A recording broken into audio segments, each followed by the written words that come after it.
വെഞ്ഞാറമൂട് കൂട്ടക്കൊലയിൽ 5 പേരുടെയും മരണം തലയ്ക്കടിയേറ്റെന്ന് postmortem report. 5 പേരെയും തലയോട്ടി തകർന്നാണ് മരിച്ചത്. മരിച്ചവരുടെ സംസ്കാരം അല്പസമയത്തിനകം. പ്രതി അഫാൻ മെഡിക്കൽ കോളേജിലെ പ്രത്യേക സെല്ലിൽ.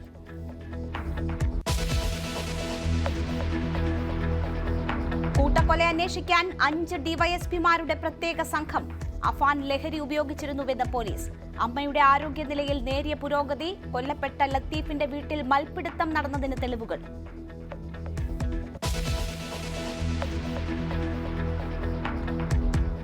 ആലപ്പുഴ ചെട്ടിക്കാട് ഗുണ്ടകൾ തമ്മിൽ ഏറ്റുമുട്ടി. കത്തിക്കുത്തിൽ ഒരാൾക്ക് ഗുരുതര പരിക്ക്.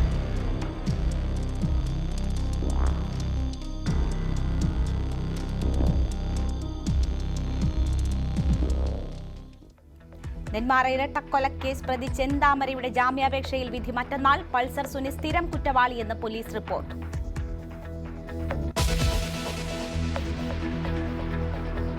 നിലമ്പൂരിലെ ചുങ്കത്തറ പഞ്ചായത്തിൽ LDFന് തിരിച്ചടി. UDFന്റെ അവിശ്വാസ പ്രമേയം പാസായി. അവിശ്വാസ പ്രമേയത്തിനിടെ സംഘർഷം.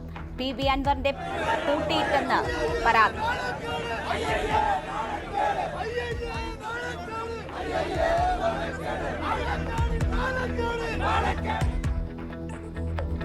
മുപ്പത് വാർഡുകളിലേക്ക് നടന്ന തദ്ദേശ തെരഞ്ഞെടുപ്പിൽ LDFന് മേൽക്കൈ. മതവിദ്വേഷ കേസിൽ വീണ്ടും ജാമ്യ ഹർജി നൽകി PC ജോർജ്. ഈരാറ്റുപേട്ട മജിസ്ട്രേറ്റ് കോടതിയെ സമീപിച്ചു. ആശുപത്രിയിൽ നിരീക്ഷണത്തിൽ തുടരുന്നു.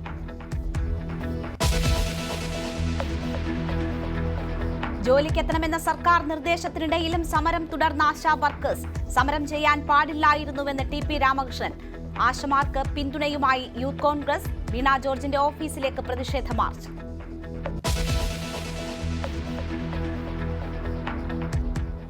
ഫ്രാൻസിസ് മാർപ്പാപ്പയുടെ ആരോഗ്യനിലയിൽ നേരിയ പുരോഗതി. ഭക്ഷണം കഴിച്ചു തുടങ്ങി. അപകടനില തരണം ചെയ്തിട്ടില്ലെന്നും വത്തിക്കാൻ.